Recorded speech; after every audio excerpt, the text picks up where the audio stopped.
What's going on, Paisanos? V here, coming at you guys, well, with another market watch today. Did you miss me? Did you miss me? I bet you did. Listen, there is so much to talk about. I mean, we just recently had the YCS. I didn't get a chance to play in it. No, okay, let me correct myself.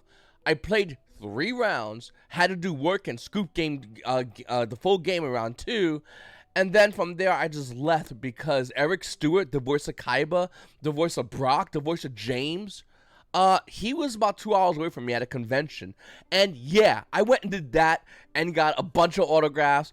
I got 2 videos from my kids. The wrestler Jake the Snake was there, so that was, to me, way more important. Me and the voice of Kaiba was infinitely more important than a YCS. There was not many people there at the convention, and I got to hang out and talk with him. Another fellow guy from Brooklyn, by the way, just something also pretty cool. And we just got to hang out and talk, and it felt awesome to hang out with Eric Stewart. So yeah, no, play the YCS or hang out with Eric Stewart. I did that, and it was infinitely cool, and like I said, I got a bunch of stuff signed, and I was really excited to hang out and meet the guy and learn stuff about, Kaiba, and obviously with Pokemon, and how he would love to do a Yu-Gi-Oh movie, by the way. He said that he would love to do another Yu-Gi-Oh movie, a Dark Side Dimensions, even more so to follow up on the character Kaiba that he likes. Even though Kaiba needs a ton of therapy, he honestly loves, and I thought that was really cool to hear the voice actor go, hey, I'm always down to do another movie if they come to me and do it. And that was something I thought was really cool. You know, he came out and said that he really enjoyed doing the Yu-Gi-Oh TV show and was told there would be nothing else, and then a movie, and then a movie, and a movie, and everything always goes back to Kaiba, and he really loves the character, and it's really cool to see and talk with somebody that you used to listen to throughout your childhood, and then see them and hang out and just shoot the breeze. It felt awesome. I really did enjoy it.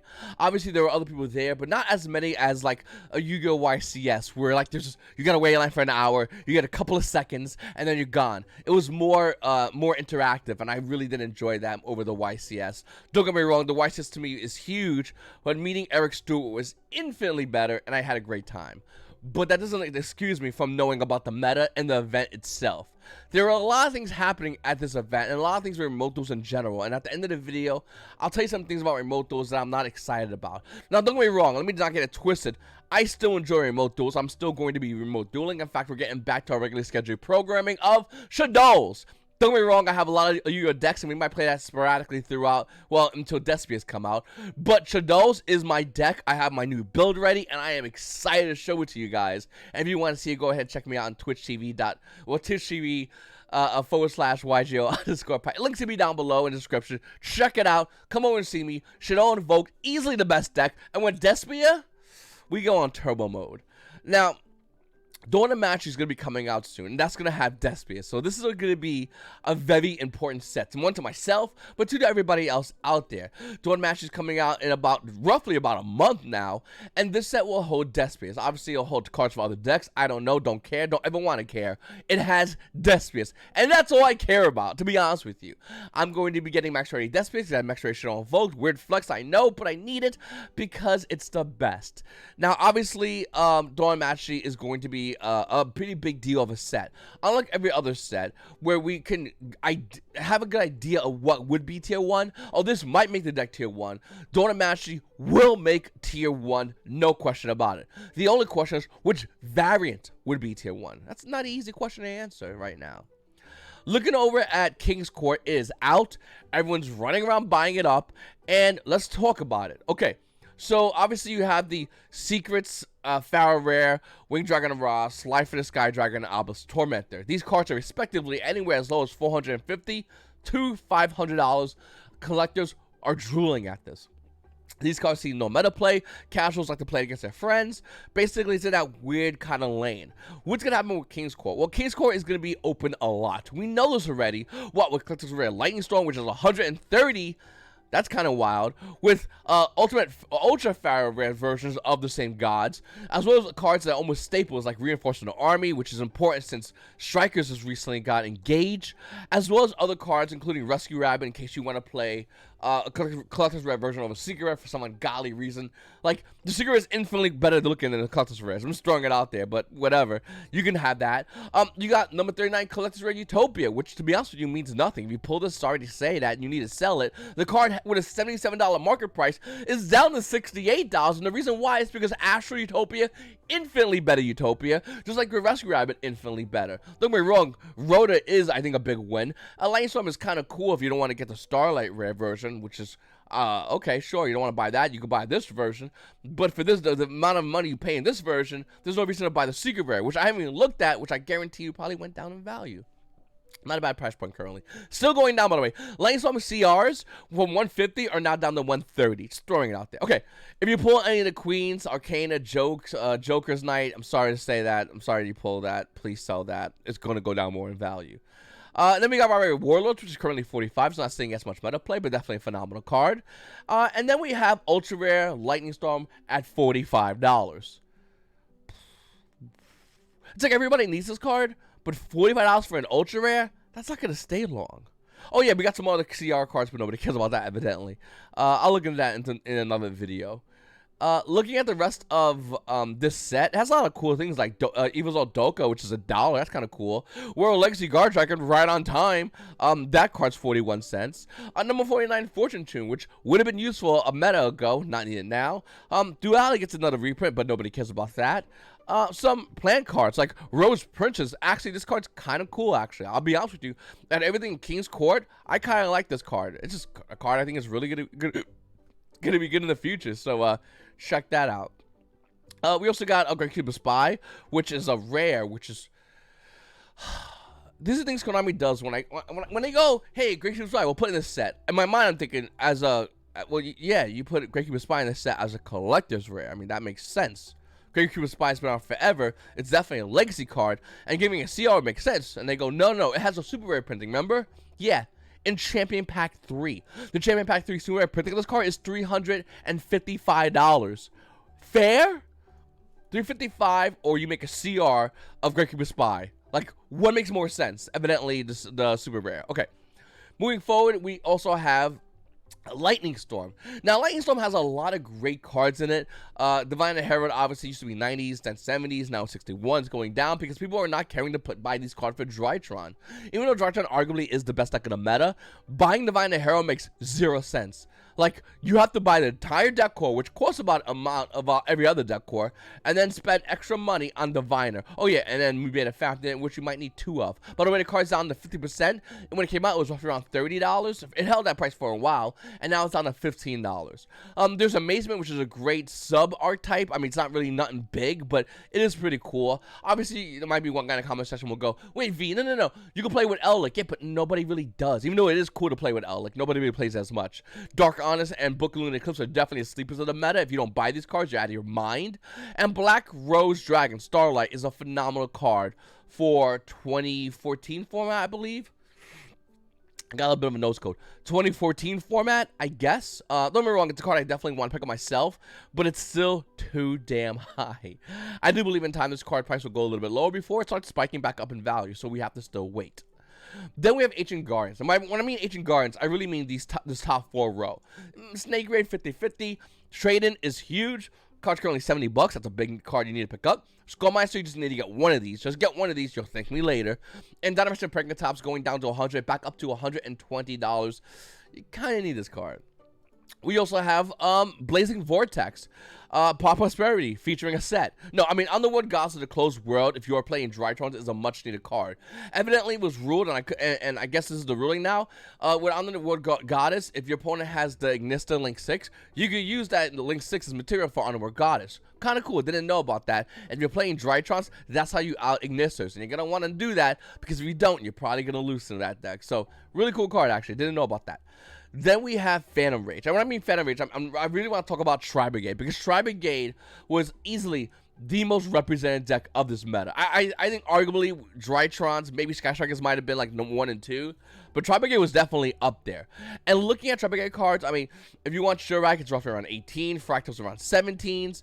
These prices are a lot higher, but they're cooling down a little bit now because everybody, for the most part, who wanted to get Tri-Brigades has them. Everybody that doesn't want them doesn't have them, so the market just dumps them. Tri-Brigade Ferret, I went up to like $400. Right now it's down to roughly around $265. So if you want to get your Ferret just all that rare and you are playing Tri-Brigade, probably the best time to get it is right now. Then we have Zoodiak. There are Zoodiak Tri-Brigade variants, despite the fact that Dryden is gone. Look at a Zoodiak Reptile. It went from $69 to $55. This card used to be $90, by the way, and it went back down. I do think Zoo can go back up in the future, but right now the prices will be going down. Reptile as low as $16 at one point, so keep that in mind. Ram, which used to be $10, market price showing to be $9, is at $6 right now. We just have Zoodiak Barrage being $7 for the original print, so if you don't have one, not bad time to pick one up. Shadows is the best deck in the meta, and I hate pretending it's not.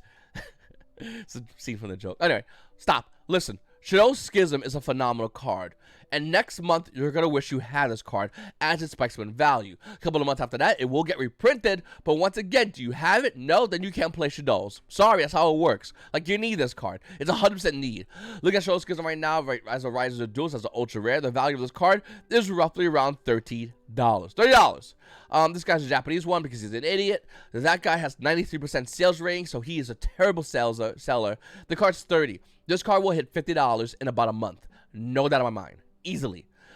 You might even consider picking up 2 of them. I personally only care about playing 1. I see the builds of Despia's running 2 Schisms. I don't think it's needed in this meta because our meta isn't like the OCG meta where they need to run 2. Here you can run only 1, which I think is more recommended. So that's what I recommend for you guys. But you definitely need one. It's currently $30. The price will be continuing going up. It will hit 50. No doubt. It's not play games. It will. Because Shadow Despia coming to the scene will be a massive deck. Obviously, we're going to need to see about Drytrons getting hit because that deck is just absolutely overpowered. And Konami does not know how to do their banners correctly. All right, Triple Tactics Talents is a card that's also seen playing everywhere. Everywhere. If you don't have Triple Tactics Talents, just say you don't. Don't say you don't need it. If you don't have it, you don't have it. No big deal. There's no shame in saying that. But people like to justify not playing this card. We're in a meta in which the majority of the decks in the meta are running 15 hand traps. 3 of those hand traps are in perm. I get that, but total hand traps are cards that you can play this card to, and this card has 3 banned cards in it. Of course you're gonna play this card. Look at Triple Tactics Talents. The current market price of this card is roughly around $118. The price for the card, $120. After that one's gone, by the way, it goes up to $145 for the next verifiable seller. Of course it does. It has 3 banned cards names in it. All you gotta do is play Yu-Gi-Oh! The minute your opponent goes, I have a response, you go, great, because after you're done doing the thing that you're supposed to do to stop me, here's a card that's so unfair, so broken, that I'm gonna do 3 ban effects. That's what this card says. Of course this card's needed in the meta. The question is, do you play 2 in the main, 1 in the side? Do you play 3 in the main? What do you do depending on the deck you're playing? I personally think if you're playing combo, you run 3. Mid-range, you run 2. Control, you don't run any because you're playing control and you're probably not going to do as good, unfortunately. That's how the game is right now. Forbidden Droplet is a side deck staple, almost main deck for certain decks, and rightfully so, by the way. Looking at Forbidden Droplet, the price of this card is $122, and if you look over here, it is at $120, and that's for the secret rare. TCG players glitch, because when I click view all versions, it does this. Magical glitch. TCG player, if you're watching, please fix this. That's a glitch. Alright, then we have Sky Strikers. Now, everyone loves Sky Strikers. Well, everyone who say they love Sky Strikers, well, they're like hero players, except hero players don't need the clout. They just go, I love heroes. I've won with them, I lost with them, I've done everything with heroes. I'm in deep with heroes. I'm in. I don't care if I go 08 at a Yu-Gi-Oh! YCS. You think I care? I have max rated heroes. I already won already. And they're not wrong. Looking at Sky Strikers is almost the same exact thing, except when you say, I play Sky Strikers, everyone who doesn't play Sky Strikers does this. They go, ugh. Alright, let's play. Yeah, let's play Yu-Gi-Oh, I guess. Like, Striker players love telling you about how much they love Striker players, but unlike hero players, nobody wants to listen. Hero players, everyone wants to listen because they're like the old grandpa who's been in like 5 World Wars, and you want to hear every single detail. Looking at Striker players, though, they definitely had a huge showing at this event, but not a huge showing in the top cut. Shockingly, right? the Yu-Gi-Oh meta was ready to play against Sky Strikers because of past experiences against Sky Strikers. Remember, the same players who were playing against 1 Engage played against 3. They damn well know what you want to do, and they damn well know what they're going to make it so you're not going to do. That's how it would happen at this event. It's kind of predictable. I'm not saying Sky Strikers is a bad deck. It's definitely not. It's a phenomenal deck. Arguably tier 1. The problem with Sky Striker is the minute you play any Sky Striker card, your opponent has created a deck list in their mind. Not only create a deck list in their mind, but know what you want to do as a player. Where you want to go to, where you want to loot to, and the meta has adjusted to the point where Yu-Gi-Oh players are playing DD Crow to slap your 1 Engage to put you back in the last format with 1 card. That's what Yu-Gi-Oh is right now. 1 card slaps you in last format. Once again, I'm not saying this deck doesn't look nice max rarity. It absolutely does. Not as nice as Heroes, but it absolutely does. It has a better win record than Heroes, though, and Heroes players know that. But looking at Sky Strikers, I do think that, you know, $18 Widow Anchors, $15 Engages, and by the way, this was infinitely higher, is a lot too much. Sky Striker tokens, by the way, in case anyone wants to know, which had almost near $10 market price, is still roughly around $10. So if you have Sky Striker tokens, that's worth a lot of money. Just throwing it out there in case anyone has a bunch of tokens laying around. Ignisters had one of the lowest numbers, but yet 2 Ignister decks topped. One of them being a good buddy of mine, actually, my buddy Bosch, topped with Ignisters. Me and him talked about it the day before. I actually built Ignisters, and my 3 rounds I played was with Ignisters. Why? Because for those, I gotta try hard. And why try hard in an event that I know I'm going to be leaving in early, which I did. Looking at Ignisters, though, this definitely was, to me, one of the best decks nobody was really prepared for. And this is going to do a lot of crazy things in this meta, and they could come back and take you out next turn. If you drop a draw on Lockberry, which is the ideal hand trap, and they're going second, they can still, in theory, kill you, because that's what this deck can do. And it's absolutely amazing. And the prices kind of calmed down a little bit. Not super calm down, but calmed down. The market price of AI land being $33 is not really that anymore. It's roughly around $26 to $28 for AI land. If you need a Chi-Chi, the red Pokemon, I call him Charmander, this guy over here, he's roughly around $12. If you need Pikachu over here, no big deal. Pikachu is what? He's $10, $11. Like, the price of it just went down heavily. And they're a great 1-card combo deck. You still need Sign of Mining, has a bunch of printing, so that's not that big of a deal. It's still worth something, but you know. And I do think that this is definitely my favorite fun combo deck to play in the meta. And when I mean my favorite fun combo deck to play in the meta, I mean a deck that, if you don't know how to play against it, I already won. A deck that, if you do know how to play against it, I still have a good chance of beating you. And a deck that a lot of Yu-Gi-Oh players are just not ready for. I played 3 rounds, and once again, besides scooping round 2, both my opponents really didn't know what this deck did. Round 3, my opponent had an idea, but didn't know what I was going with it. Round 1, my opponent was just they didn't know. And it's nothing against them, because nobody's really playing this just as much. Or everyone saw it being played for a bit, and then fell off the scale, and everyone thought, whew, don't worry about that. But you did have to worry. My buddy Bosch savaged everybody and made top 32, along with another Initial player, despite Initial having a low showing. Think about it this way. An event where there's 1,800 players, you and 32 other Yu-Gi-Oh players are playing Ignisters. 2 of you will make top 32. That's pretty massive.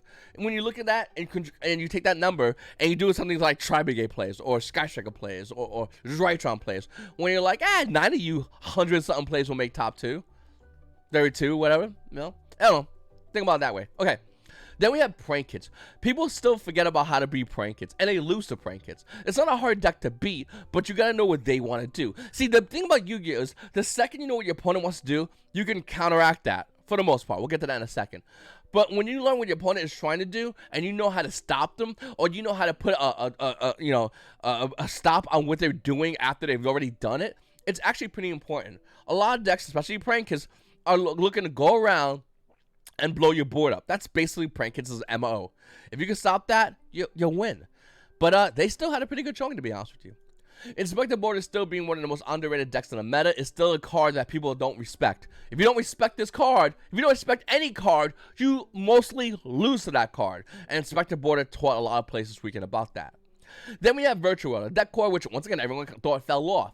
If you're not ready for Virtual World, you lose to Virtual World. It's that simple. Those who played Twin Twisters lost to Virtual World because Quing Long didn't care about getting hit with Twin Twisters. Your Cyclones, if you played that hurt a lot more, and Virtual players definitely felt that. Definitely still a deck that you have to keep an eye out for. Ludo is still roughly around an $18 card. Respect that card and get it if you don't have it already.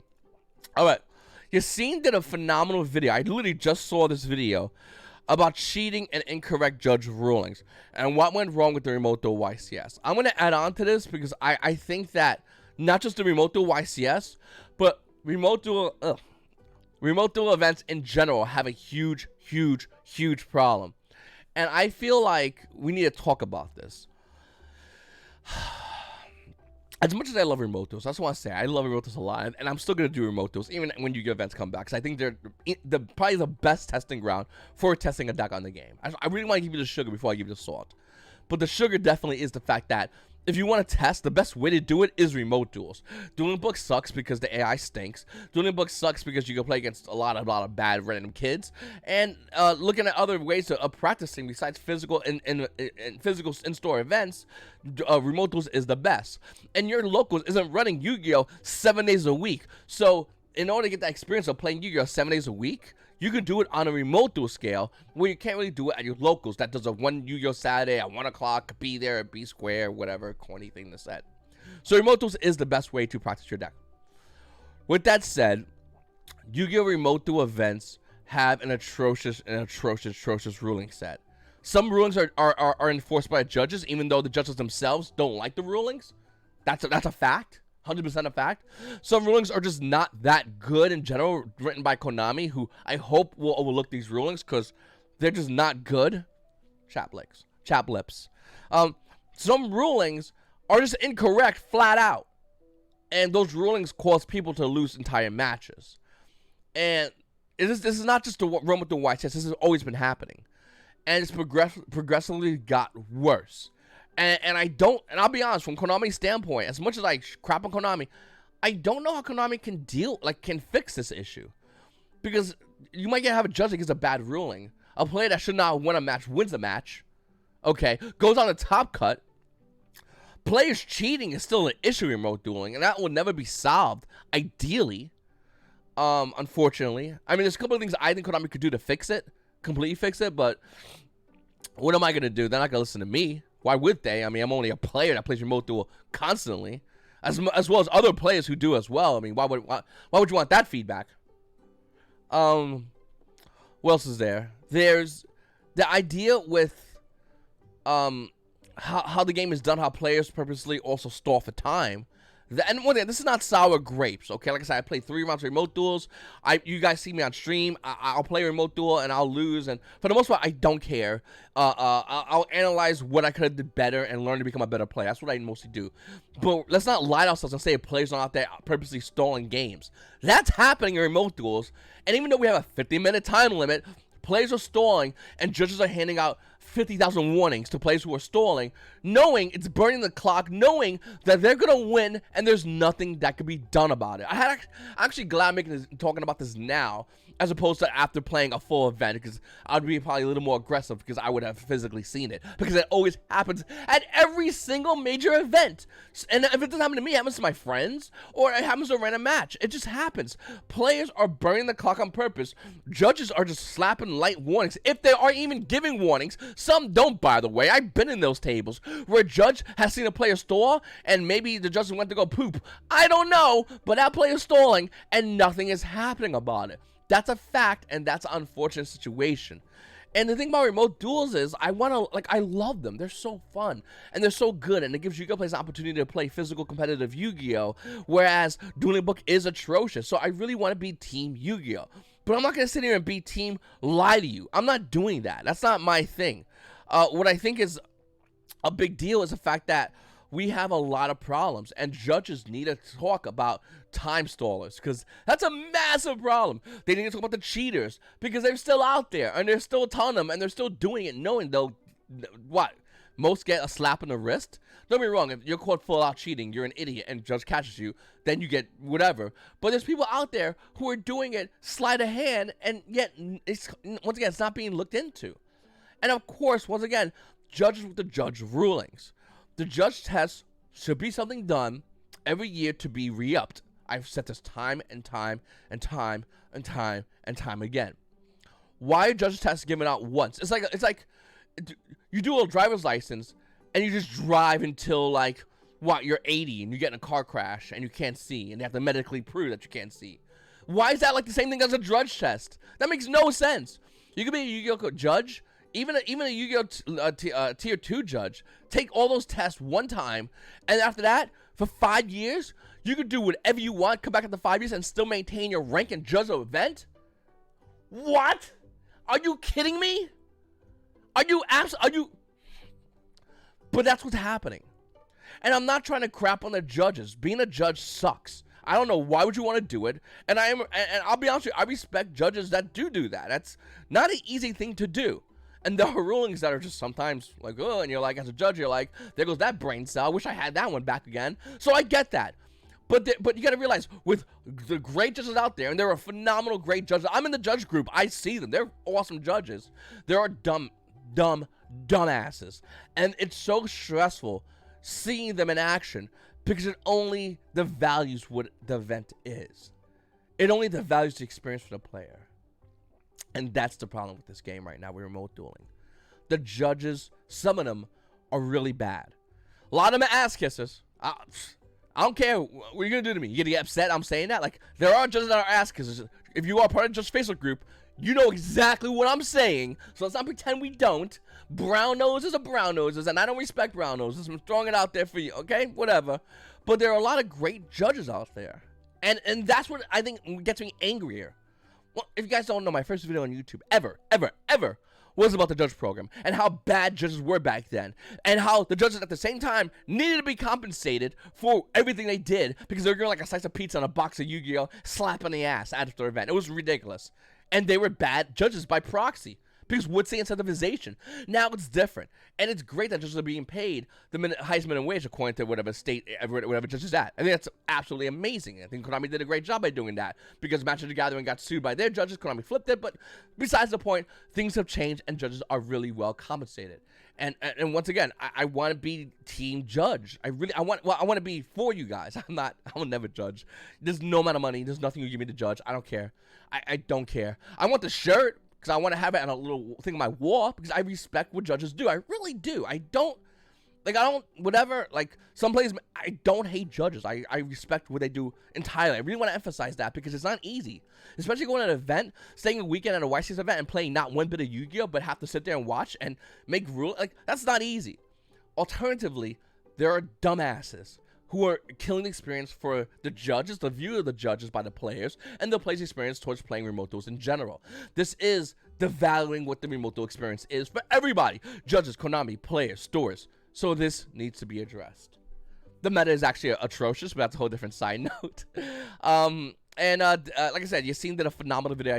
I randomly clicked on this video because I saw this and I was like, what? I felt every second of this video what he said about the judge's experience, and it sucks because it's like cops. Listen, I hate cops, but at the same time, I'm not a dummy. Majority of cops are good people, but the ones that are bad are the reason why you're skeptical towards every single one of them. Same thing with judges. I love judges, but the ones that are bad is the reason why I'm skeptical towards every single judge I go up against. And I think I'm not unique in that. I think every Yu-Gi-Oh player has that kind of mentality when dealing with judges in this game.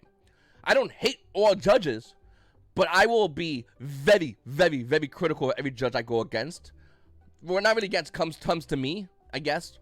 I go to him, whatever, because of my past terrible experiences with judges. And every Yu-Gi-Oh player, I guarantee you, if you ask them, will say just about the same exact thing.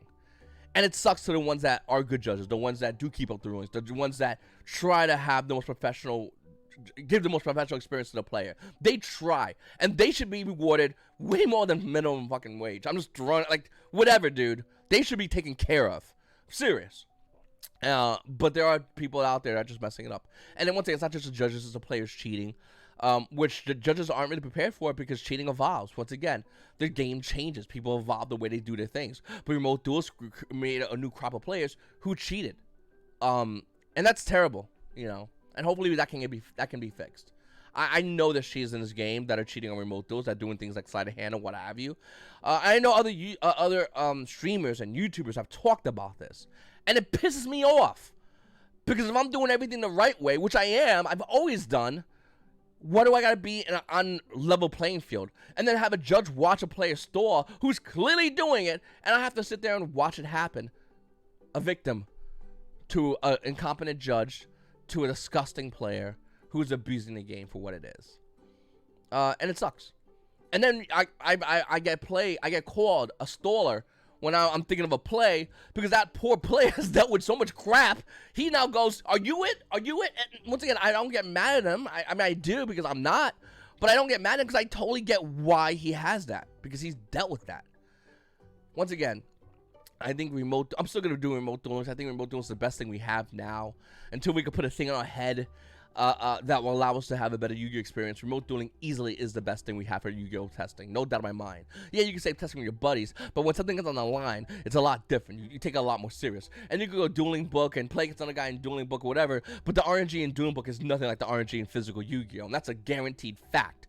And don't get me wrong, the physical experience is overall always going to be the best experience, but when you got locals 1 day a week and you got remote duels 7 days a week, the chances are you'll learn more playing remote duels, because you'll get better rulings, you get better how to do your game states and how to do your plays properly and time them properly. That will be infinitely done better with playing Yu-Gi-Oh! And remote duels 7 days a week. So as much as there's so many problems, and hope Konami acknowledges these problems and fixes these problems, or at least talks about them to the community, which they never do, because they treat us like redheaded stepchildren. Like, talk to us, Konami. But they don't. They just go, okay, and they just go into a corner.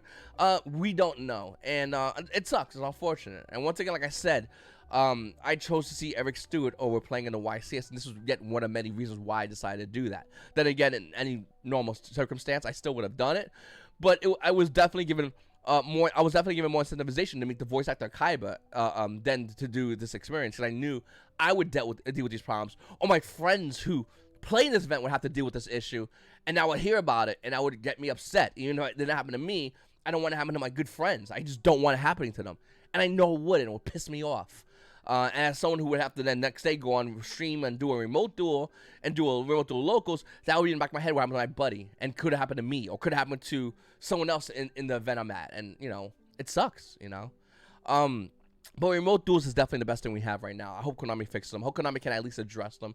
It would definitely help the entire community. Look at people still babbling and complaining. Sure, Konami, okay, it's the internet. People are gonna, no matter what you do, gonna be upset about it. But at the very least, at the end of the day, Yu-Gi-Oh players are actively doing this, like myself and many others, would feel happy about it. I should have made this no second video. I'm not going to. I don't edit videos. I'm too lazy.